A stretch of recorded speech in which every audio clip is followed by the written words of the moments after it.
Sınav sıralım biliriz. Kaymar oyunu sıralım biliriz. Ne bolsa da bugün sabahımız kaymar oyunu sabahımız olacak. Dayanışma. Başlayın seçeceğim. Gidecek 4 kuruş, 5 kuruş.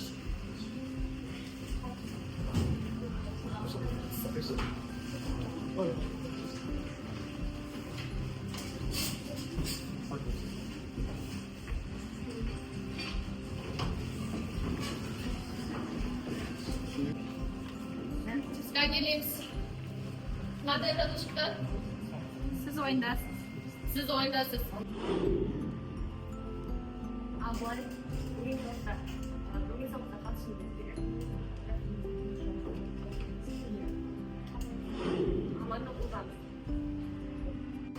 Bugün de sanatlar gösterimizde Ulusal Marazisi boyunca bağlamadır.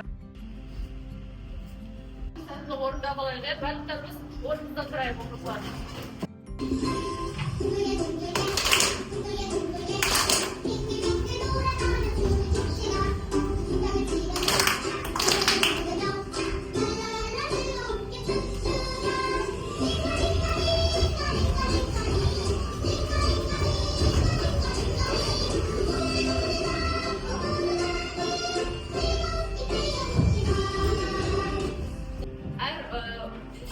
Olmasına %10 bir hologram. Sırak azalmış olan kontrol formasını kullanmak. Alırken sudah jadi jenjang, mau sudah semua. Ceraisin. Udah space geçecek. Türk gidecek. Türk geçecek. Nereden mi göndersin? Ha ceraisin.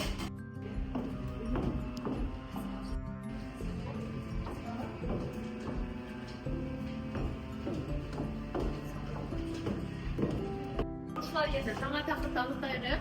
Жаңа тақырыпты сізге суреттер сөйлейді әдіспен анықтаймыз. Яғни мына суреттерге қарап бүгін біз жаңа тақырыпты анықтауымыз қажет. Бірінші суреттер кімге көрінді? Кім жібек? Селектор. Азот қышқылының формасы. Азот қышқылының формасы. Мына жерде ше. Иә, тағырге. Мұнда? Балдайрен.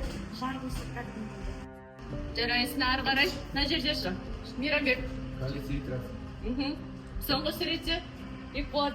Жеміс жидек және көкөністер. Енші оқушылар бүгінгі сабағымыз азот қышқылы және нитраттардың өзіне тән қасиеттері. Бүгінгі сабағымыздың мақсаты оқу мақсаты азот қышқылының металлмен әрекеттесуінің ерекшелігін сипаттау және реакция теңдеулерін құрастыру, нитраттың термиялық айырылуының ерекшелігін түсіндіру, реакция теңдеулерін құрастыру. Сабақтың мақсаты азот қышқылының металлмен әрекеттесуінің ерекшелігін сипаттай алады, реакция теңдеулерін құрастыра алады. Құндылықтар бұл жерде ойлау, еңбекқорлық және кәсібилік. Әділдік және жауапкершілік адал азамат. Пластмассаларда қолданылады. Жаңа дәрі өндірісінде қолданылады. Жарылғыш заттарда, отшашуларда, зымырандарды шығуда қолданылады. Нитраттар, сонымен қатар нитраттар термиялық тұрақсыз заттар. Олар қатты суда жақсы ериді. Сонымен қатар металдармен әрекеттесіп, күрделі қосып түседі. Жаңа өздерің айтып өткендей, селитралар, иә? Селитралар бізде қандай жерлерде өседі? Жауын шашын көп жерлерде өседі. Мысалы, натрий нитратын алатын болсақ, ол тек қана бір жерде ғана өседі. Қай жерде? Чили деген жерде өседі. Сондықтан натрий нитратын чили селитрасы деп атайды. Одан кейін жаңа бізде ең аз таралған калий нитраты. Ол да селитра болып есептеледі. Селитралар ескерте кететін жағдай, олар жасанды жолмен алынады. Жаңа тақырыпты түсіндіңіздер ме оқушылар? Олай болса, жақсы орындай қарай. Топтық жүрістерлерді бірінші топқа ойланшықтас бөліс, екінші топ паз, үшінші топ интеграмма. Дискриптор үш балдан анықтамайды, өзек мәселелер талқылайды, қорытынды жасайды. Екінші топ пазылға тақырыпты түсіндіреді, мысалдар келтіреді, қорытынды жасайды. Интеграмма үшінші топқа оң әсерін жазады, келіс әсерін жазады, қорытынды жасайды. Осы дискриптор бойынша жұмыс жасаймыз оқушылар.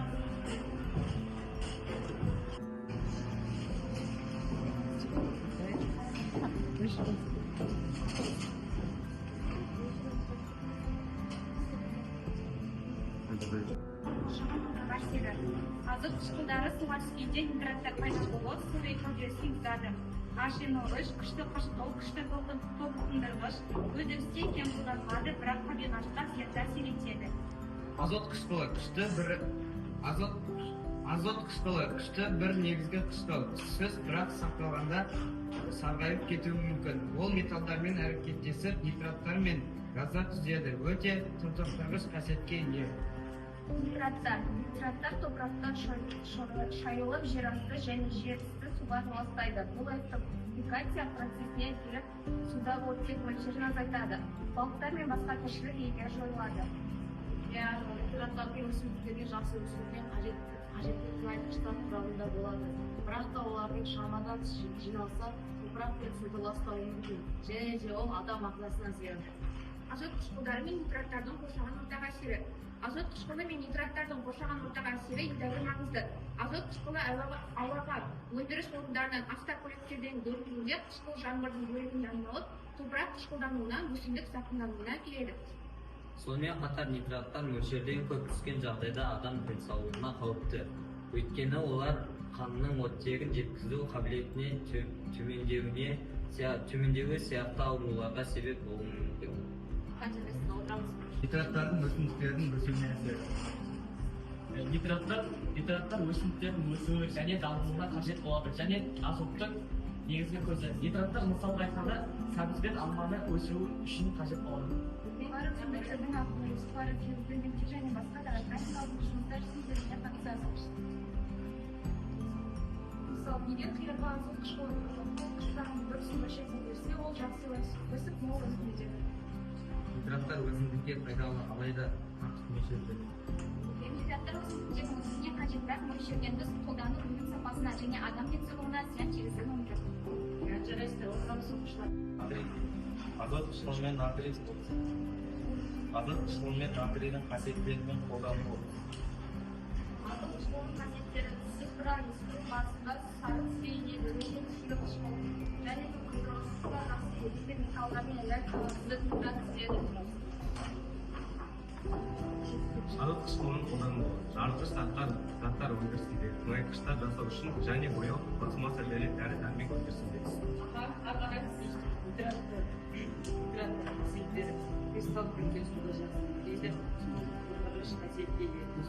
Оқса даусымды шығар екен. Ауыл шаруашылығында, нарықтық ретінде, пиротехника мен жарылғыш заттар, тамақ өнеркәсібінде кейбір түрлері консервант ретінде қолданылады. Азот қышқылы мен нитраттар химияда, ауыл шаруашылығында және өнеркәсіпте кеңінен қолданылады. Сондықтан азот қышқылы мен нитраттардың қосымшаларында тек қажетті салада қолдану қажет. Жарайсыздар, отырамыз. Маған негізгі күнді ұнады. Үшінші топтан маған олардың состояние армашықтары суреттері ұнады. Тыныштықта барлық мәліметтер ұнады. Бұл сұрақтардан сіздер не істеуіңіз керек? Пирамида құрастыруларыңыз керек жүгіріппен. Бір бетінде сұрақ тұрса, екінші бетінде жауап отырады. Сіздерге беріледі 5 минут жұмыс. Олай болса тексерейік. Қалыпты нитрат мөлшері 2 грамм. Ол да қарайтатын күміс нитратты. Бұл жерде жеке жұмыс берілген, 3 бұрыш дөңгелек қол шатыр. Сіздер кез келген пішімді таңдап, осы жерде тасымалдап орындауларыңызға болады. Сіздерге берілетін 6 минут қазір 11:57 болды. 12:03-те сұраймын. Бастаймыз. Сұрағын оқиын тұршы. Азот қышқылының қандай ерекше қасиеті бар? Аса өткіш қышқыл, аса өткіш қышқыл қорғыш қасиеті бар. Азот қышқылымен масаны көптескенде түсіреді. Мас нитраты қосылған азот гидроксиді және су. Оқушылар, өзіңізді тапсырмаңызды тексеріп алыңыз. Дөңгелекті таңдаған оқушылар. Екінші, мырыш пен азот қышқылы әрекеттескенде мырыш натрий және сүтжек газы түзіледі. Мырыш натрий бар. Мырыш несі? Мырыш пен азот қышқылы әрекеттескен кезде бұл кезде бізде ормасы реакциясы орындалады. Сол кезде мына жерде натрий емес не болады? Оттек. Сонда не болады? Мырыш несі болады? Barış, oxshot farqli boshqa. Barış neytralni bo'ladi. Qo'zg'al және suv Азотник оксиді өте кинетическийде азоттық оксид. Ары жарайсың. Осы жерде мен азоттық оксидімен өте газды әрекеттесіп, бұл жерде күміс пен азот қышқылы әрекеттескен кезде күміс нейтралды су және азоттық оксид түсіреді. Жарайсың. Отырамыз. Қойып алдыңыз ба? Қойып алған болсаңыздар, арқан тарту ойынын кім біледі? Барлықтарыңыз білеміз ғой, иә? Алған. Оны оқышы керек. Айға басады.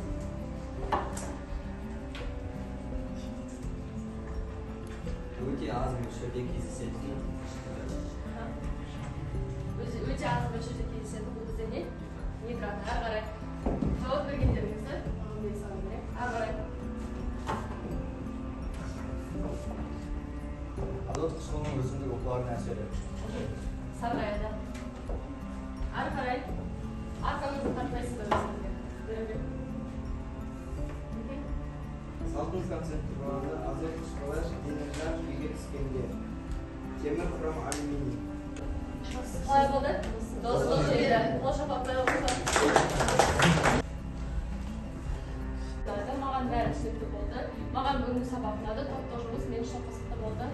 Ағызге сабақ керемет, маған ұнады. Әсіресе топтық жұмыс деді. 6 бал алғандар, 7 бал, 7-8 бал алғандар. 7-8 бал алғандар. 9 бал алғандар шы. 9 бал алғандар. Жарайсыңдар. Тұрмар, наз боламыз. Жеңіз.